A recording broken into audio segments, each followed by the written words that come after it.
No matter your political stripes, you've almost certainly heard your favorite politician say some variation on this phrase. The benefits of tax reform go to the middle class. The loss of middle class income. Middle class tax cut. The middle class hasn't had a raise. Restoring the middle class, the promise of every political party, all of whom have conflicting and contradictory plans on how to do that. But of course, that's a focus. The middle class is at the heart of the great promise of capitalism. The American dream, if you will. The idea that anybody, if they work hard, can have a comfortable life, a roof over their head, a meal on the table, and a few luxuries from time to time. But I have bad news. The middle class is never coming back. Ever. The middle class has been shrinking for decades, and indicators point to the fact that it will continue to shrink. But why? The answer has to do with our expectations, how we learn and work, and of course, billionaires. In recent history, the golden years of the middle class were the 1950s to the 1970s, the period following World War II. For many countries, the Great Depression didn't truly end until World War II broke out, and wartime spending reinvigorated the economy.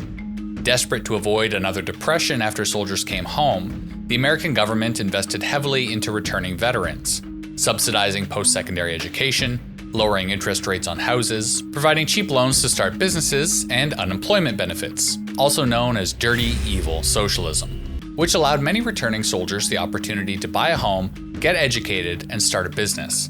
The ensuing Cold War motivated American industry to innovate in order to keep a technological and military advantage over the Soviets, demonstrating the virtues of American capitalism over Soviet communism.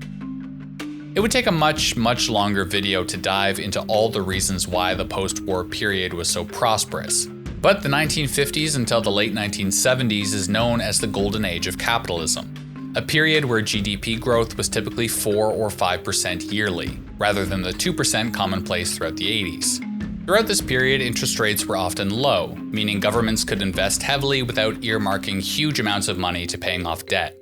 Technology had improved, allowing for some automation and increases in productivity. Large infrastructure improvements like highways made domestic transportation cheaper and faster, and global military spending remained high, stabilizing the global economy. Although this golden age was experienced by most developed countries worldwide, the United States was in a unique position to benefit, as many of the other superpowers in the world, such as Britain, had been devastated by the war and had to rebuild.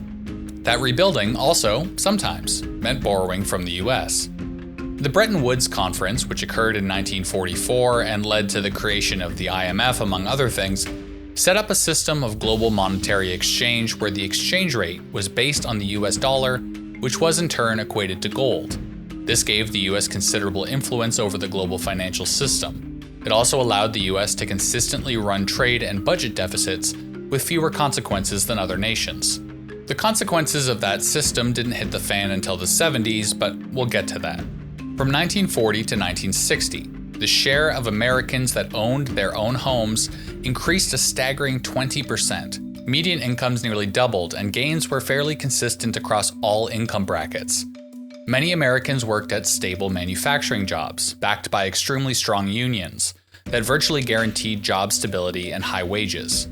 These unions backed politicians who passed a range of legislations that created the social safety net, paid for by the fact that America's tax rate on their top earners was often between 80 to 90%. That world is long gone.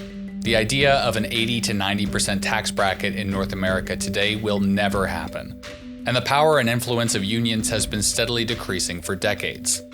This is part one of our problem, our expectations. Many of us had grandparents who worked in manufacturing for decades, lived off a single income, owned a home, and retired with a good pension. We imagine that the middle class should look like the middle class of our grandparents. But that middle class was created through heavy government spending, supported by low interest rates, North American dominance post-World War II, laughably high tax rates by today's standards, and supports for workers that don't exist today. That level of government support, not to mention the funding required to facilitate it, are pure fantasy in today's world. So let's talk about reason 2, why the middle class is never coming back. Work. Donald Trump's tariff war, although chaotic and incomprehensible at times, has one clear goal: bring back domestic manufacturing to the United States.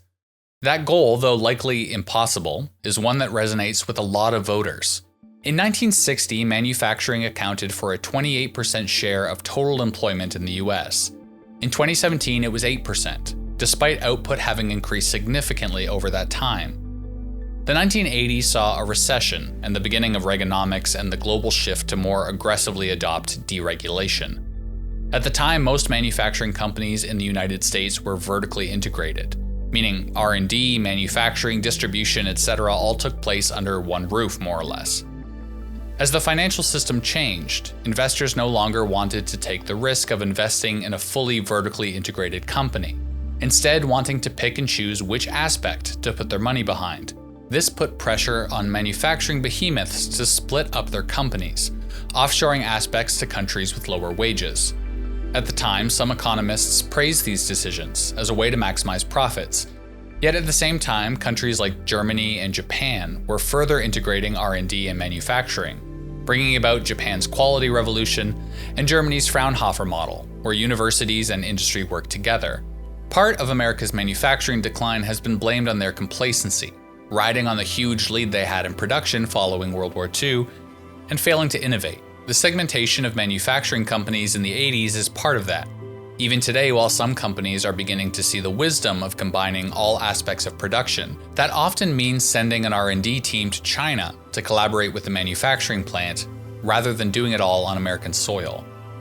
China entered the World Trade Organization in 2001, opening the door for many companies to move their production overseas if they hadn't already. 2000 to 2010 saw a massive decrease in manufacturing jobs. In 2005, Apple was the most valuable company in the United States. They did everything in the US except manufacturing, which occurred in China. Many companies followed their lead. If Apple was so innovative and valuable, they must be onto something. In part, the Apple model created a stigma around manufacturing jobs that they were low-skill jobs that were better left to low-wage developing nations. The jobs most affected by offshoring were quote-unquote low-skilled jobs, aka jobs that didn't require a college degree. Those workers largely ended up in service jobs, making significantly lower wages with fewer benefits and protections, and cutting off a route to the middle class for thousands, if not millions of workers, without a post-secondary education. Meanwhile, as economists predicted, profits did increase, but the loss of well-paying manufacturing jobs meant that most of that profit was realized by those in the top income brackets. For some companies, their bottom line depends on the cheap wages paid to workers in the global south, and they simply could not afford American workers. Or technology, which has led to massive increases in productivity, even while job numbers decrease, mean that the type of jobs workers are expecting to return to American soil don't even exist anymore. At the same time, there is a growing income gap between those with and without a post-secondary education. Which brings us to our third reason why the middle class is never coming back: college. Those who lost well-paying, low-skilled jobs largely had two choices: take lower-paying service jobs or get a degree. Up-and-coming generations also were given a higher barrier of entry. Of course, lots of people chose to go to college even when manufacturing jobs were plentiful. But a path to a job that could get you into the middle class straight out of high school had vanished, requiring instead several years of schooling and, more importantly, money. The post-World War II GI Bill meant that veterans largely had their tuition costs subsidized anyways. But let's look at today. In America, the average total student loan debt is $65,111. That amount may take students around 20 years to pay off. The average monthly payment is between $200 to $299. Most individuals, if they expect to enter the middle class, are required to get at least a college degree. Yet those college degrees take away several years of time when previously an individual could be making money. Then they saddle students with tens of thousands of dollars in debt that doesn't cripple most students, but creates a significant monthly expense that they will pay for a huge part of the rest of their working lives. Although a significantly higher portion of college grads are in the upper income tier than those with only high school diplomas, from 1971 to 2021, the percentage of those with a bachelor's degree or more who were in the middle class dropped from 56% to 48%. Those with a high school degree or less went from 69% in the middle class to 52%, Their percentages in the lower income tier increased by 5% and 22% respectively. But even if you are a member of the middle class, that doesn't guarantee any kind of comfortable life, the way we would expect it to. In 2025, Statistics Canada reported the middle class consisted of those who make between $52,875 a year to $141,000 per year. Depending on where you live, $53,000 a year may just barely make ends meet. Debt has become a major factor in the everyday lives of most North Americans, even those considered to be middle class. In 2016, Canada's household debt was greater than its GDP for the first time ever.